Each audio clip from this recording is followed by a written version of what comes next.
제한된 시간이기 때문에 오늘 본문의 말씀을 통해서 우리 몇 가지 신령한 영적 교훈을 얻고자 합니다. 오늘 우리 목사님께서 읽어주신 이 디도서 2장 11절 이하에 있는 말씀을 가지고 하나님의 은혜라는 이러한 제목을 가지고서 주의 말씀을 상고하기 원합니다. 여러분, 은혜란 뭡니까? 은혜란 값없이 받는 것이 은혜입니다. 자격을 가지고 또 조건이 갖추어져 가지고 받는 것은 은혜가 아니지요. 자격도 없지만은 조건이 갖추어지지 아니했지만은 그냥 받는 게 은혜입니다. 할렐루야. 그런 의미에서 오늘 여러분과 나는 하나님의 은혜를 엄청 받았습니다. 여러분, 이 자리에 나올 자격을 갖추어서 나오셨습니까? 어떤 나는 하나님 앞에 당당히 나아갈 수 있는 조건이 있다고, 인간적으로. 그래서 당당히 나오셨습니까?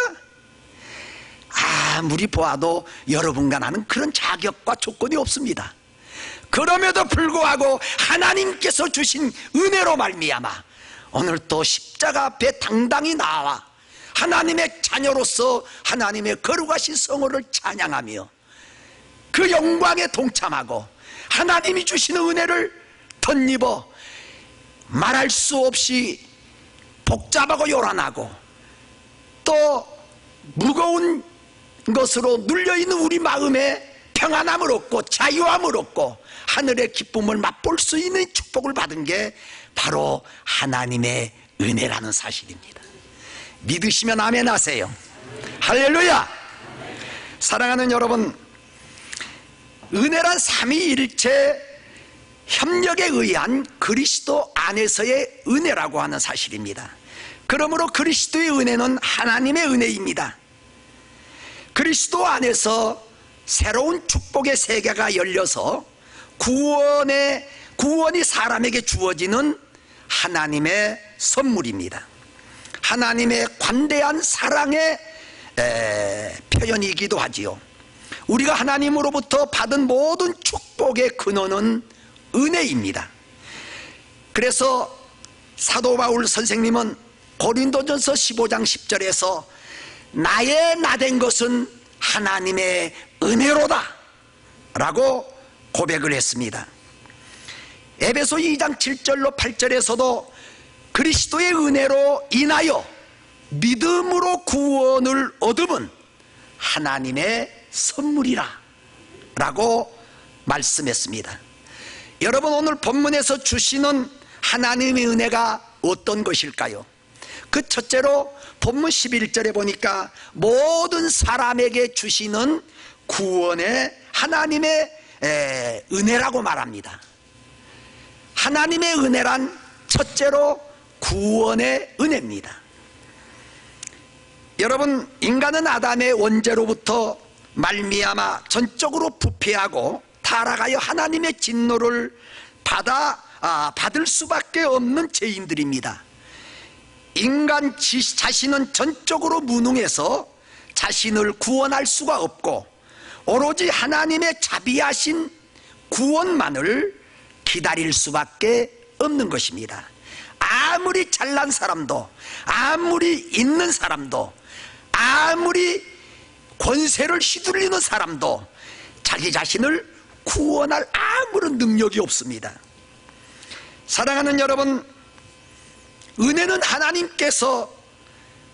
하나님께서는 오래 참으신 후에 드디어 사랑을 나타내사 죽을 수밖에 없는 인간들을 구원하시기 위해서 당신의 아들 독생자 예수 그리스도를 이 땅에 보내셨습니다.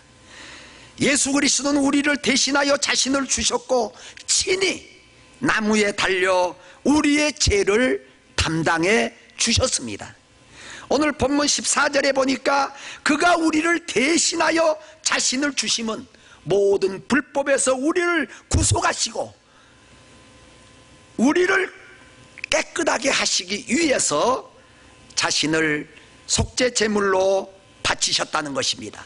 베드로 사도는 베드로전서 2장 24절에서 친히 나무에 달려 그 몸으로 우리를 담당하사 우리 죄를 담당하셨으니 우리로 죄에 대하여 죽고 의에 대하여 살게 하려 하심이라. 저가 채찍에 맞음으로 너희가 나음을 입었노라고 말씀했습니다. 이 같은 예수 그리스도의 대속에 의한 구원은 이것을 받아들이는 모든 사람들에게 주시는 하나님의 은혜요 사랑입니다. 여러분 누가복음 15장에 보면은 탕자 비유를 기억하시지요? 그 아버지는 거지가 되어 돌아온 탕자를 얼싸안고 입을 맞추고 좋은 옷을 갈아입혀주고 손에 금가락지를 끼워주고 발에 신을 신겨주고 송아지를 잡아 잔치를 베풀어 주었다고 기록하고 있습니다. 여러분 이처럼 당신의 재산을 축내고 당신의 마음을 아프게 하고 괴롭게 하면서 뛰쳐나갔던 탕자가 거지꼴로 다시 돌아왔을 때 인간적인 아버지는 돌아온 그 아들을 이처럼 대했다고 하는 것입니다.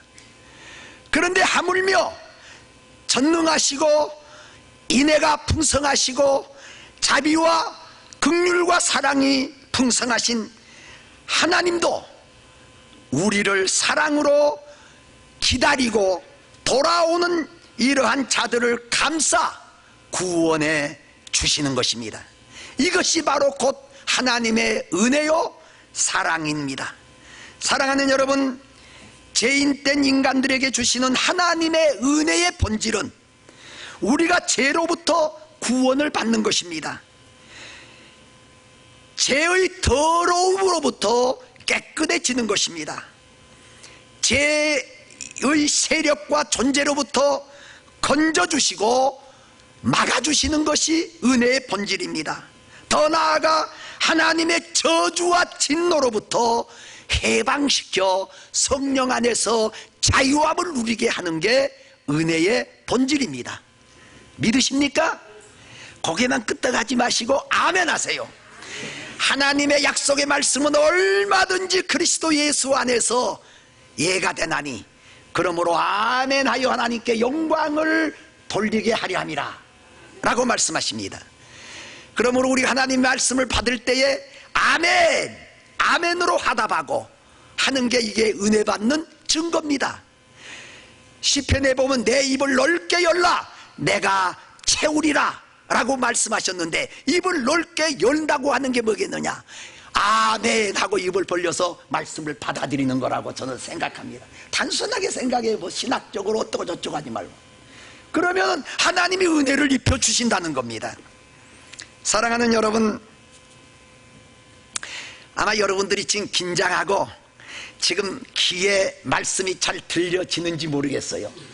이게 이제 예배 끝 마치고 나면은 투표를 해서 과연 지난주에 오셨던 김상태 목사님을 목사님이 우리 이 목사님으로 모실 것인가 아니면 미역국 마시듯이 미끄러질 것인가 아마 그런 생각을 가지고 긴장해서 그런지 별로 몇 사람 외에는 받지 않아요. 우리 하나님 앞에 모든 거 하나님께 맡기고 마음은 열고 아멘 아멘 말씀 받으세요. 여러분 제가 목회하면서 저는 한 번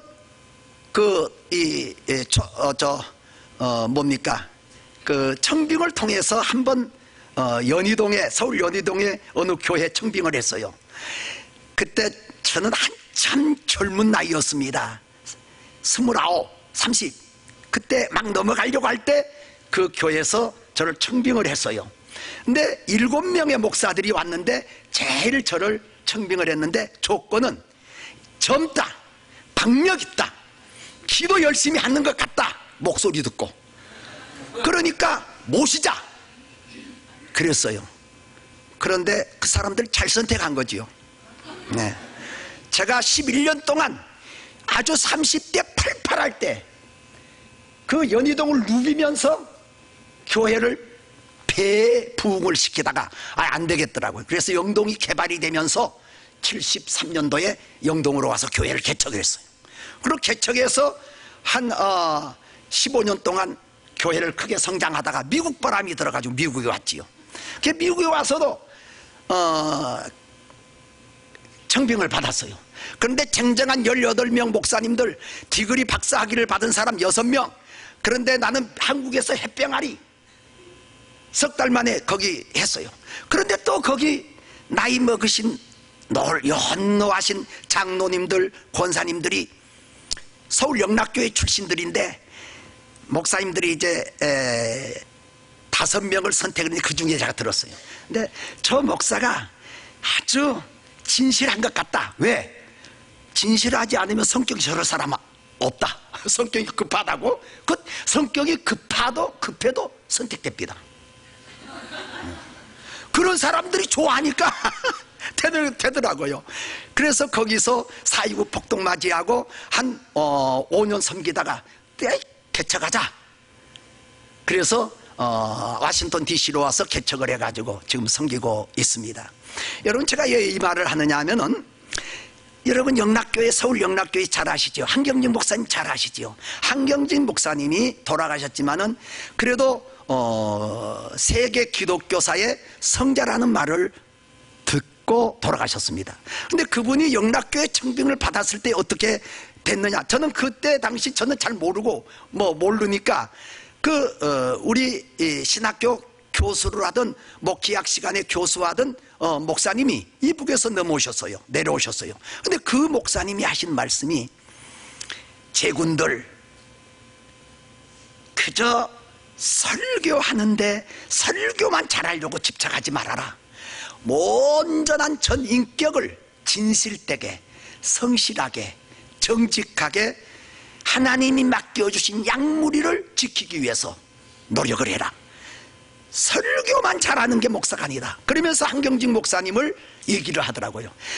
그때 초청받은 청빙에 응한 목사님들 중에 제일 한경직 목사님이 설교를 못했대요. 네. 원고를 써가지고 읽는데 뒤에다가 그때 당시 에어컨이 없으니까 선풍기를 돌렸는데 이게 날아가 버렸다는 거예요. 그래가지고 한 2, 3분 동안 얼굴이 빨개 가지고, 아마 모르긴 모르지만 그 목사님 마음속에 가서 주워 집어가지고 와야 설교를 마무리할 텐데, 이건 내려가서 잡자니 부끄럽고 있자니 할 말을 잊어버리고 그래 방학에서 한 3분 동안 망설였다고 그래요. 그러나 그렇게 교인들 앞에서 망신을 당하고 설교도 소위 죽을 쏘고 갔지만은 그 목사님을 이북에서 내려오신 이러한 모든 신앙의 그 선배들이 정말 정직하고 순진하고 진실하다. 설교는 잘할 수도 있고 못할 수도 있는데 그거 하나 보고 우리가 뽑지 말고 그 목사 댐댐이를 보자. 그래가지고 한경리 목사님 영락교회에 맡았단 거 아니에요. 그래가지고 기독교 역사의 성자라는 이름을 듣고 오늘 또 존경받고 있지 않습니까? 여러분, 꼭 눈에 보이는 것에 집착하지 마세요. 아까 우리 장로님 기도하신 대로 하나님의 선하신 뜻이 무엇인가, 내 신앙 양심에 기울여서 하나님이 기뻐하는 사람을 선택을 하시되, 이런 일을 통해서 교회가 혼란스러우면 안 됩니다. 힘들어지면 안 됩니다.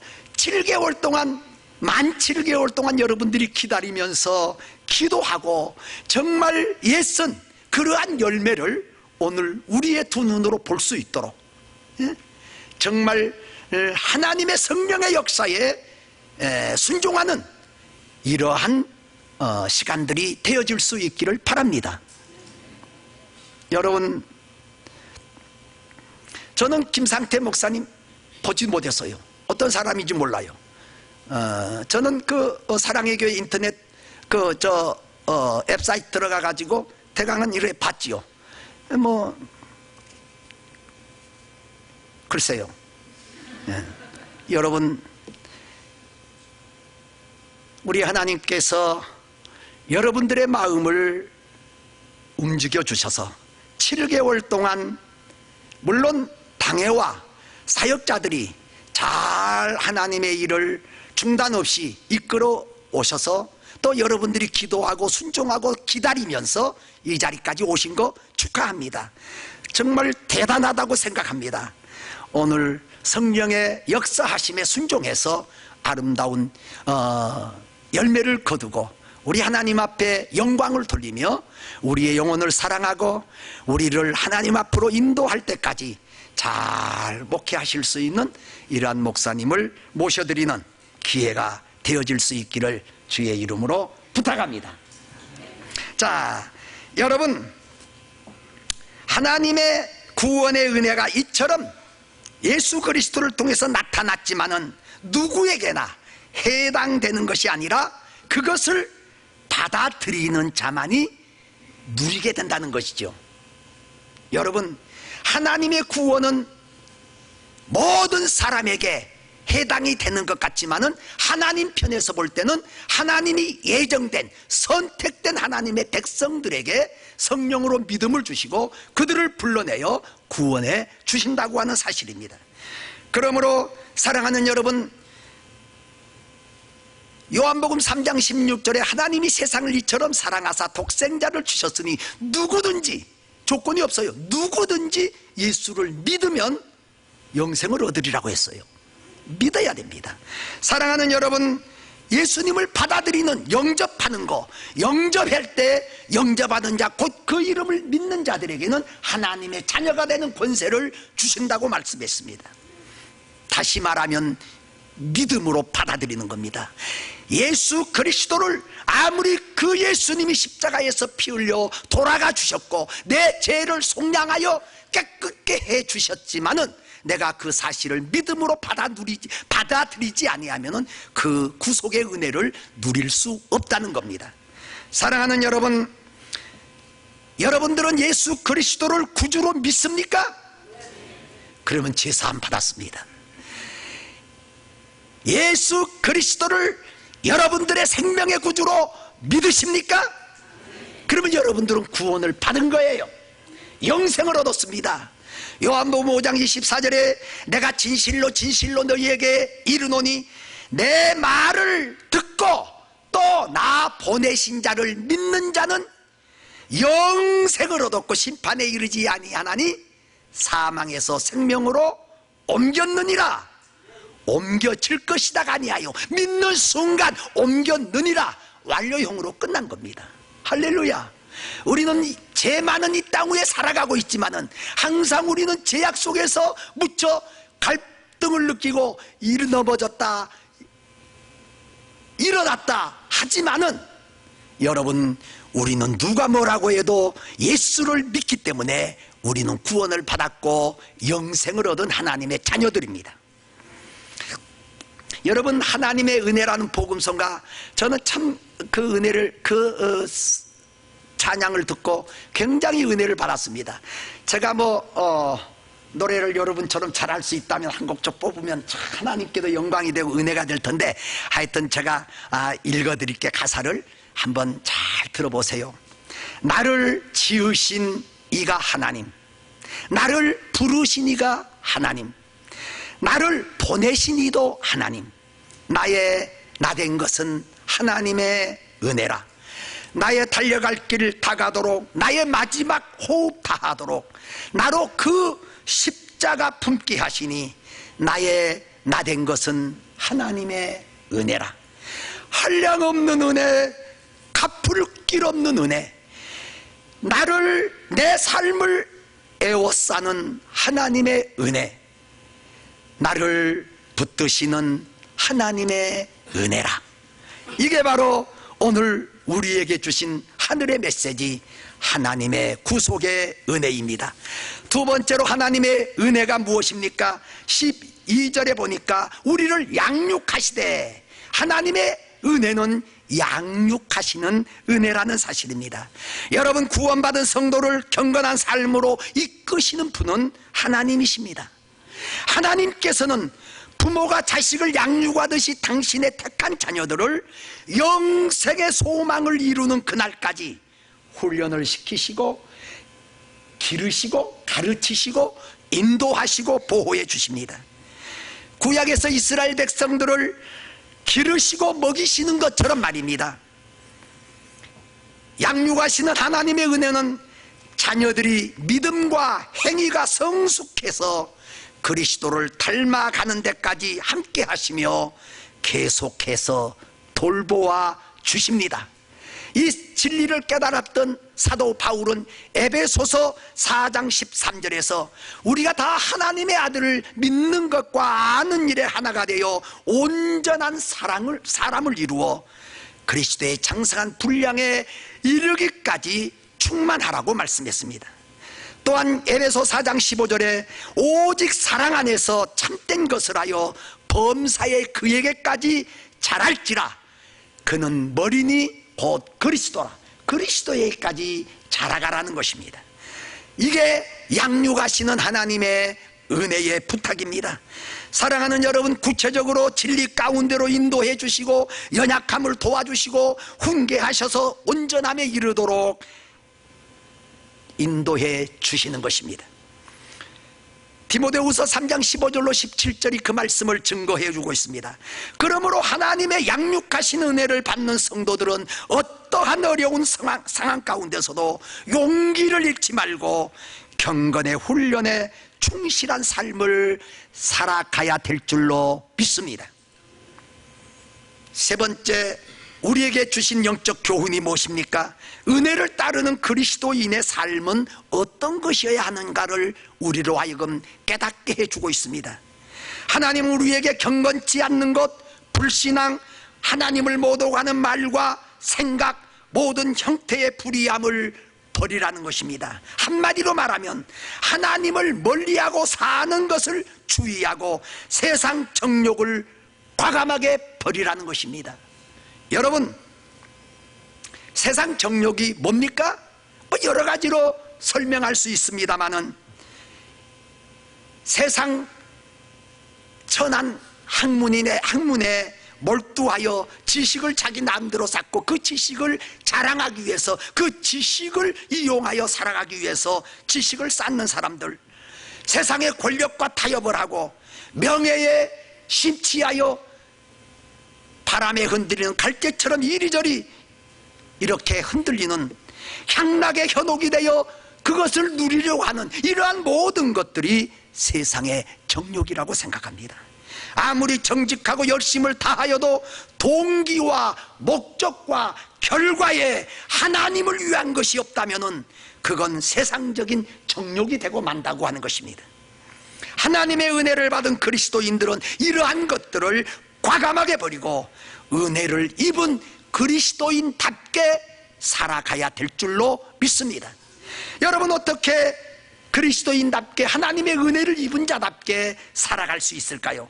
오늘 본문 12절로 14절에 보면 5가지로 우리에게 소개하고 있습니다. 첫째는 근신하며 살아가라는 겁니다. 어떤 일이든지 심사숙고하여 행동하고 무분별하거나 경솔하지 않는 것이며, 교만하거나 남을 기만하지 말고 겸손하고 온유하며 용감하고 진실된 마음의 태도를 가지고 살아가는 삶의 모습이 바로 근신하며 살아가는 자의 삶의 모습이라고 생각합니다. 두 번째로는 의롭게 살아가라는 것입니다. 여러분, 의로움을 우리가 지키고 의롭게 살아가기 위해서는 믿음이 기초가 되어야 합니다. 믿음이 바탕이 되어야 합니다. 로마서 5장 1절에 그러므로 믿음으로 의롭다 하심을 받았은즉 하나님과 더불어 화평을 누리라고 권면하고 있습니다. 믿음이 바탕이 되지 않는 의로움은 그것은 위선입니다. 그것은 거짓입니다. 의롭게 살아갈 수가 없습니다. 믿음을 바탕으로. 무슨 믿음? 자기가 가진 믿음이 아닙니다. 자기의 지식과 세상의 경험으로 만들어낸 그런 믿음이 아닙니다. 위로부터 내리는 하나님의 은혜, 위로부터 내리는 하나님이 주신 그 믿음을 바탕으로 해서 살아갈 때 의로워질 수 있다는 거지요. 그 다음에 경건하게 살아가야 한다고 말합니다. 임마누엘 되시는 하나님과 함께 하나님 안에서 하나님을 위하여 살아가라는 것입니다. 여러분들이 약한 세상 살아가면서 보는 것에 집착하고 듣는 것에 좌우되고 세상 향락에 빠져드는 것은, 그것은 경건이 아닙니다. 우리는 세상과 관계하며 살고 있기에 하나님의 구속하신 은혜가 바라는 삶은 하나님과 함께 그 안에서 먹고 마시고 행동하는 경건의 삶이 되어야 합니다. 그러기에 바울은 고린도전서 10장 31절에서 그런즉 먹든지 마시든지 하나님의 구속의 은혜를 받은 자들은 하나님께 영광을 돌리는 것이다. 영광을 돌리며 살아야 그게 바로 경건한 삶이라고 말하는 것입니다. 여러분, 지난주에 여러분들은 북한에서 되어진 얘기를 들었을 것입니다. 저기 카나다 밴쿠버가 아니라 토론토에 있는 큰빛교회를 담임하셨던 임현수 목사님, 그분은 우리 총에 소속된, 또 저하고 친밀하게 교제했던 목사님이십니다. 여러분들이 알대로 110번을 북한에 가서 수백만 달러를 북한을 위해서 헌신하고 구제하고 선한 일에 힘썼습니다. 그런데 결국은 금년 1월 29일 날 라진에 들어갔다가 2월 1일 날 평양으로 갔습니다. 그것도 자기가 자발적으로 간 게 아니라 오다가 내려와서 평양으로 들어오라고 해서 들어갔다고 같이 동행한, 금빛교회 동행했던, 거기까지 동행했던 장로님 얘기가 전해지고 있습니다. 그런데 그분이 6개월 만에 2달이 되고 석 달이 됐는데 그분은 카나다 영주권을 가지고 있기 때문에 카나다하고 북한하고 그 교제가 있기 때문에 그 신원을 확인해 달라, 생사를 확인해 달라 해도 일체 노코멘트였습니다. 그래서 죽었지 않느냐 그렇게 생각을 했습니다. 그런데 6개월 만에 여러분 알다시피 기자회견을 했어요. 그런데 아무튼 엉떠달도 않는, 전혀 그 목사님이 그런 얘기를 할 목사가 아니에요. 저와 같이 성령운동하고 집회를 같이 다니고 아주 친밀하게 교제를 했던 그런 목사님인데 그가 그럴 분이 아니에요. 차라리 순교회면 순교했지. 그런데 이북당은 죽을 것도, 자연사 하면 몰라도 죽을 것도 자기 마음대로 못 죽는 사회입니다. 그런데 결국은 그렇게 했어요. 그래가지고 한 전화를 여기 오기까지 한 세 통을 받았는데, 임현수 목사가 이럴 수 있느냐, 이게 거기서 순교하면 하나님이 기뻐 받으실 텐데, 그러면서 나한테 전화를 했어요. 여보, 순교도 마음대로 안 돼. 하나님이 살려서 미국에 돌아와가지고 더 크게 역사하시려고 어떻게 하는지 그 하나님의 뜻이 몰라. 함부로 말하지 말라고 제가 그렇게 권면을 했습니다.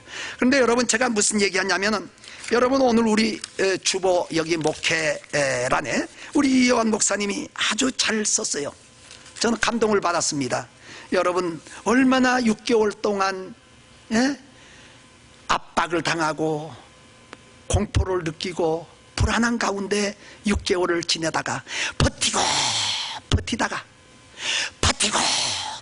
할 수 없으니까 그들이 시키는 대로, 써준 대로 그냥 읽은 거예요. 여러분, 이제 빨리 건강한 몸으로 돌아올 수 있도록 우리 모두 기도하십시다. 왜냐하면 우리 교단의 목사고, 우리 교단, 우리 KPCA 해한인 장로에 소속된 목사, 카나다 동로에 소속된 목사이기 때문에 우리는 기도해야 된다는 얘기입니다. 여러분, 아무리 바쁘시더라도 목회 목양실 우리 이요한 목사님이 쓰신 내용 보시고 기도할 수 있기를 바랍니다. 자, 마지막으로 이제 선한 일에 열심 있는 친 백성으로 삼기 위해서 하나님께서 우리를 은혜 받은 자답게 살아가라고 말씀하십니다. 선한 일에 열심하는 친 백성. 선한 일이 뭡니까? 선한 일을 감당하기 위해서는 하나님의 뜻을 찾아야 합니다.